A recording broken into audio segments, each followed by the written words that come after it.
Hello and welcome to Optimistic Wellness. I'm Josh Lipovetsky. Today, I want to talk about bliss, a blissful experience that I had about a month ago and what it means.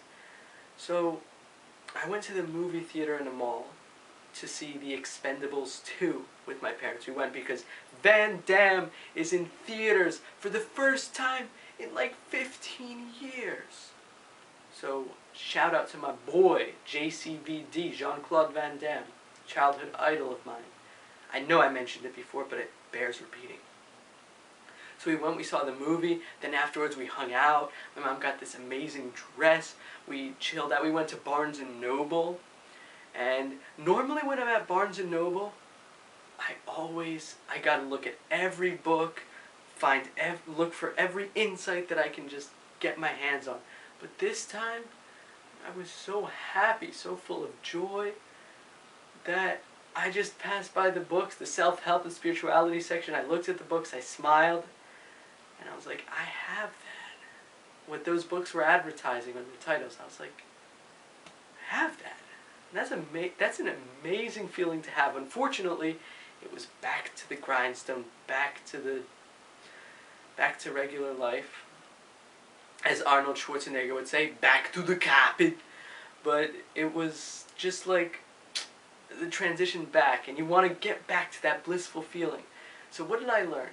Well, I'm taking human anatomy and physiology class, and I've come to the insight that we have the eyebrows here to protect from sweat and particles, to protect our eyes. We've got tears in the eyes, that if something gets in our eyes, it takes care of it.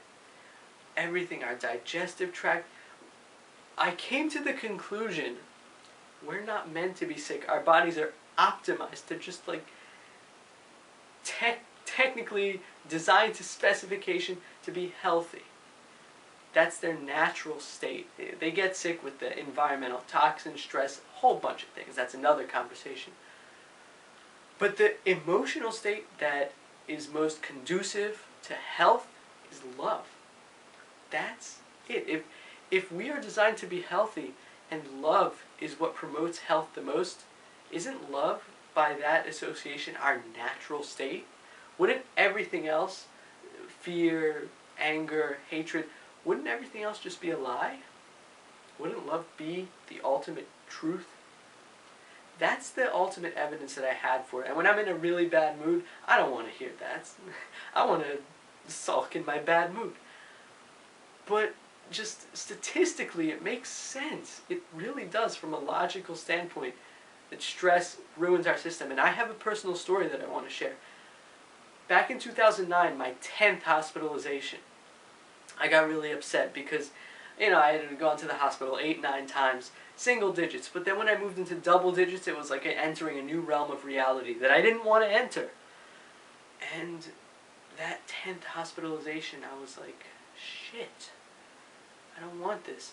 So I got all pessimistic about my illness, and I had been going to the hospital like clockwork every 2 months. This time, I got into the hospital 3 weeks after being discharged. 3 weeks. That is not a coincidence. That was when I stopped practicing optimism. And then I got back on the train after that. I was like, yeah, whatever. 11 hospital visits. We'll keep the optimism rolling through that time. So that's it. That's what I got from this experience. Love. That has been the topic of my life, and I've been experimenting with different modes of expression, modalities, meditations, just all to get that feeling of bliss, that love back. And it's good to know that I have a lot of spiritual forces, the universe, whatever you want to call it. There's a divine force that's on my side for whatever reason. I don't know why. But I'm sure when you tap into this love energy, you'll find out it's on your side as well. So that's what I want to say. Love is the truth. Love is the truth.